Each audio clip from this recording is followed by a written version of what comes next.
Good morning, everyone. Welcome back to our online classes again. We are with our third lesson of geography, that is minerals and energy resources. Yesterday we were discussing about the distribution of minerals, कि हमारे minerals कहाँ कहाँ पाए जाते हैं. Then we discussed the distribution of minerals depend on different factors. Some minerals occurred in metamorphic igneous rocks, some are in igneous rocks, some are in sedimentary rocks. कुछ metamorphic में, कुछ igneous में, कुछ sedimentary rocks में. And these rock formation are depend on different climatic factors and geological process. ये अलग process पर depend करेगा कौन सी rocks कहाँ पाई जाएंगी. तो उसी प्रकार rocks के अनुसार हमारे पास minerals का डिस्ट्रीब्यूशन है वो अलग अलग मिलेगा. अब उसके बाद हमने कंटिनेंट वाइज डिस्कस किया था कि हमारे यहाँ कि किस कंटिनेंट में कौन सा मिनरल ज्यादा पाया जाता है. Till now we have discussed Asia, then after Europe, then after North America. Today we are going to proceed with South America. अब दक्षिण अमेरिका की अगर बात करें तो Brazil is the largest producer of iron ore. हमने कल जो पढ़ा था उसमें पढ़ा था Europe is the largest producer of iron ore. We were discussing about continent. अब अगर एक देश की बात करें जो लार्जेस्ट प्रोड्यूसर आयरन ओर का वो कौन सा है? ब्राजील. अगर एक कंट्री की बात करें ब्राजील, और कंटिनेंट की बात करें यूरोप. अब उसके बाद China and Peru are leading producer of copper. यानी संसार में जो कॉपर का प्रोडक्शन होता है उसमें मतलब महत्वपूर्ण कंट्रीज में से है चाइना और पेरू. और इसमें भी देखोगे it is the largest producer of copper as a country. अगर चाइना की बात है तो अगर एक देश की बात करें तो ज्यादा प्रोडक्शन कॉपर का है.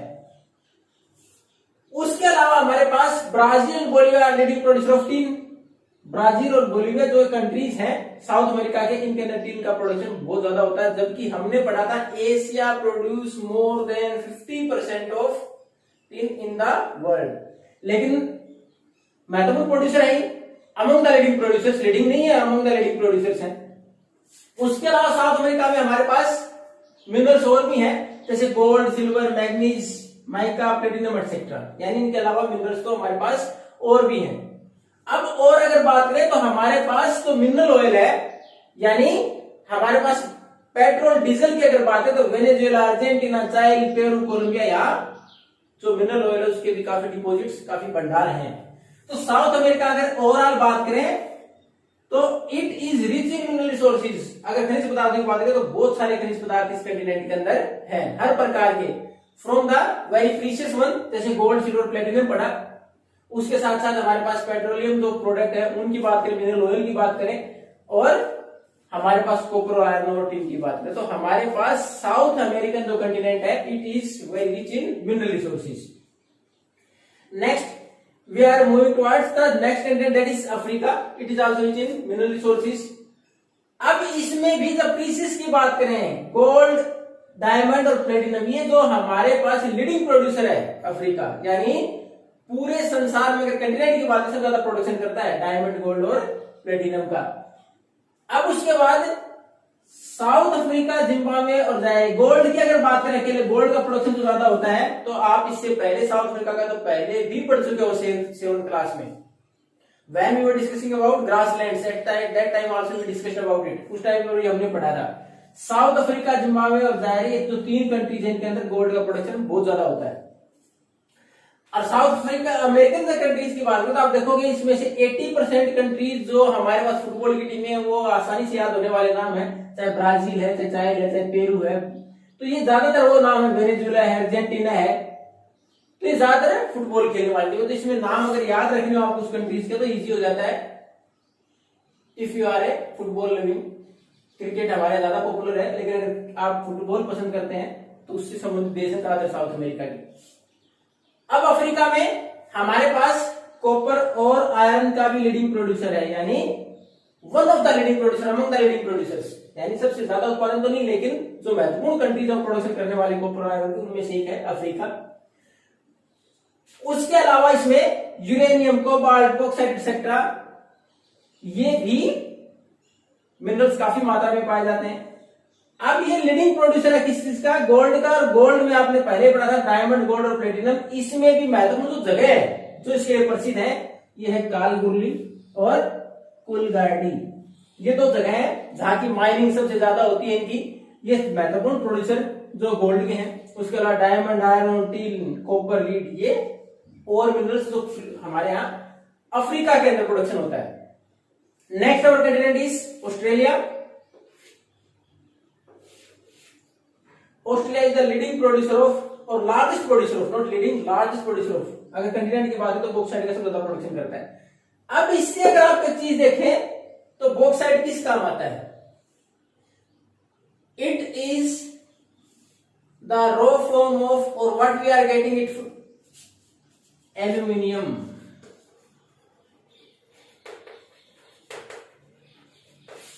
एल्यूमिनियम है वो हमें बॉक्साइट से मिलता है, यानी ये बॉक्साइट का लार्जेस्ट प्रोड्यूसर है तो इसका मतलब एल्यूमिनियम की प्रोडक्शन ज्यादा होगा। Australia leading producer, largest producer है, लीडिंग नहीं लार्जेस्ट प्रोड्यूसर है बॉक्साइट का।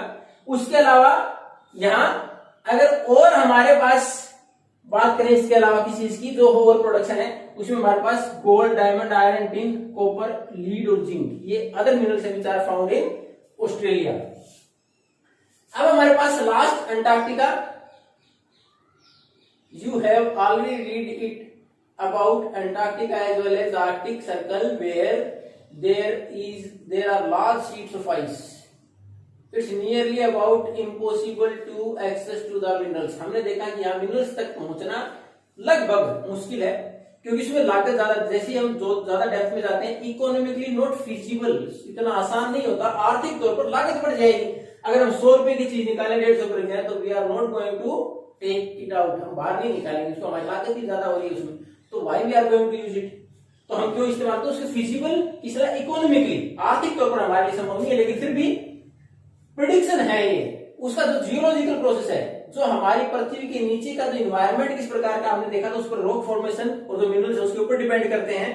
तो उस प्रकार के अनुसार कि अंटार्कटिका के अगर जियोलॉजिकल प्रोसेस की बात करें उसके अनुसार ये हमारे यहाँ रिच इन कोल डिपोजिट्स, यहाँ कोयले का भंडार भी काफी है और इनका उत्पादन जहां है वो कौन सी जगह है? ट्रांस एंटार्क्टिक माउंटेन, दो माउंटेन रीजन है यहाँ के जिनके अंदर इनका प्रोडक्शन ज्यादा है। अगर कोल की बात करें तो ट्रांस एंटार्क्टिक माउंटेन और आयरन ओर का प्रोडक्शन भी यहाँ अगर करना चाहें यहाँ यानी है अवेलेबल, हो नहीं रहा प्रोडक्शन लेकिन ये अवेलेबल है। केवल ये अंदाजा लगाएगा साइंटिस्ट के द्वारा, जियोलॉजिकल साइंटिस्ट के द्वारा अकॉर्डिंग टू द एनवायरमेंट और जियोलॉजिकल एनवायरमेंट प्रोसेस। तो यहाँ दूसरी प्रिंस चार्ल्स माउंटेन रीजन है, ईस्टर्न जो पार्ट है अंटार्कटिका का उसके अंदर, उसमें आयरन ओर के भंडार में है। ओनली प्रिडिक्शंस और फोरकास्टिंग, केवल ये अंदाजे लगाए गए, केवल इस चीज के लिए फोरकास्ट किया गया है, भविष्यवाणी यहाँ ये है, केवल उस प्रोसेस के द्वारा, जियोलॉजिकल प्रोसेस जिसमें ये मिनरल्स पाए जाते हैं उस प्रकार का प्रोसेस वहां हुआ है, इसका मतलब ये मिनरल्स वहां पाए जा सकते हैं। अब उसके अलावा इसके अंदर आयरन और गोल्ड और सिल्वर, इसका प्रोडक्शन भी हो सकता है, ऑयल, मिनरल ऑयल, इनका भी वहां से माइनिंग, ड्रिलिंग ये की जा सकती है। तो ये थे हमारे यहाँ कंटिनेंट वाइज अलग अलग हमारे यहाँ मिनरल का डिस्ट्रीब्यूशन। अब हमारे अगर बात करें तो minerals, why minerals are important for us, ये हमारे लिए जरूरी क्यों है? अब whatever minerals we are going to use it as gems, अगर रतन, हीरे, जवाहरात की बात करें तो उसमें ज्यादातर hard minerals are used, either it's gold, silver, platinum और डायमंड, कुछ भी है, ये सारे हार्ड मिनरल्स हैं जिनका हम इस्तेमाल करते हैं टू मेक ऑर्नामेंट्स, आभूषण बनाने में। उसके बाद अगर दूसरी बात करें हमारे पास तो बहुत सारी इंडस्ट्रीज में इनका इस्तेमाल होता है। उसमें एग्जाम्पल अगर कॉपर का ले, copper is used to make even coins, to pipes, to wires, तार बनाए, पाइप बना सकते हैं, उनमें सारा इस्तेमाल होता है। नेक्स्ट अगर हम बात करें बॉक्साइट, जिसे मैंने बोला किसका प्रोडक्शन होता है, एल्यूमिनियम का, तो ये हमारे एरोप्लेन्स में, ऑटोमोबाइल्स में, उसके साथ घरों में बर्तन तक मिलते हैं एल्यूमिनियम के, तो हमारे लिए कितना इंपॉर्टेंट है। तो हमारे पास मिनरल्स क्यों इंपॉर्टेंट है, इसके अलग अलग हमने रीजन पढ़े। अब जब हमारे लिए इतने ही इंपॉर्टेंट है मिनरल्स, तो इसका कंजर्वेशन क्यों, किस प्रकार करें, कंजर्वेशन क्यों जरूरी है? क्योंकि most of the minerals are made through natural process, प्राकृतिक प्रक्रिया है, and it takes millions of years to make, इनमें बनने में लाखों साल लगते हैं, तो उसको we are consuming at a faster rate than the replenishment, जो इनकी भरपाई होती है उसे कहीं ज्यादा स्पीड से हम इस्तेमाल कर रहे हैं। Soon we are going to exhaust, अगर इसी प्रकार लगे तो कुछ समय के बाद खत्म हो जाएंगे, that's why we need to conserve them, इसलिए हमें इनको सुरक्षित रखने की जरूरत भी है। तो ये हमारे मिनरल्स की अगर बात करें, हमारे लेसन में था मिनरल्स एंड एनर्जी रिसोर्सेज, तो मिनरल्स वाला कॉन्सेप्ट है ये हमारा अब तक क्लियर हो गया। यानी अब तक हमने पढ़ा मिनरल्स की डेफिनेशन, उसके बाद किस प्रकार के इसका डिवाइडेशन की, इसका कितने फॉर्म्स होते हैं, मेटेलिक नॉन मेटेलिक, उसके बाद मेटेलिक में भी फेरियस नॉन फेरियस, उसके बाद हमने कहां पाए जाते हैं, in which rocks which minerals will be found, metamorphic में कौन से होंगे, इग्नियस में कौन से होंगे, सेडिमेंट्री में कौन से होंगे। Then after we read about distribution of minerals according to the continents, अलग अलग कंटिनेंट में पढ़ा कौन सा मिनरल कहां पाया जाएगा। Then after we discussed about the importance of minerals, minerals हमारे क्यों जरूरी, कितनी सारी इंडस्ट्रीज में इस्तेमाल हो रहे हैं, चाहे कॉपर की बात करें, चाहे एल्यूमिनियम की बात करें, चाहे जो हमारे पास प्रीशियस मेटल्स हैं गोल्ड सिल्वर की बात करें। अब इनको कंजर्व करना क्यों जरूरी है, क्योंकि ये ज्यादातर हमारे पास नेचुरल प्रोसेस से बने, it takes millions of years to form, इनको बनने में लाखों साल लगते हैं, and we are using them at a great speed than replenishment, जो वापिस बनने की प्रक्रिया से कहीं ज्यादा तेज स्पीड से इस्तेमाल कर रहे हैं, तो they are going to be exhaust, कुछ समय के बाद खत्म हो सकते हैं। इसलिए हमें केयरफुल यूज इनका जरूरी है, ध्यान से इनका इस्तेमाल करें, ताकि आगे तक ये मिनरल्स बने रहे, इंडस्ट्रीज भी चलती रहें और इन मिनरल्स की जो जरूरतें हैं वो पूरी हो सकती है। इसमें रिसाइकिल भी हो सकता है, मेटेलिक मिनरल्स को हम रिसाइकिल कर लें, जैसे मेटेलिक मिनरल्स है, हमारा कोई मेटल की चीज टूट गई, उसको वापस अगर सोने की चेन टूट जाए फेंक थोड़े देते हैं, वापस आते हैं सोनार के पास, थोड़ा वेट कम हो जाएगा, दोबारा कोई नई चीज बन जाएगी। तो मेटेलिक मिनरल रिसाइकिल करें। इसी प्रकार जिन मेटल्स की ज्यादा कीमत नहीं है तो उनको रिसाइकिल करें, ताकि ये जल्दी खत्म न हो। Thank you and nice day.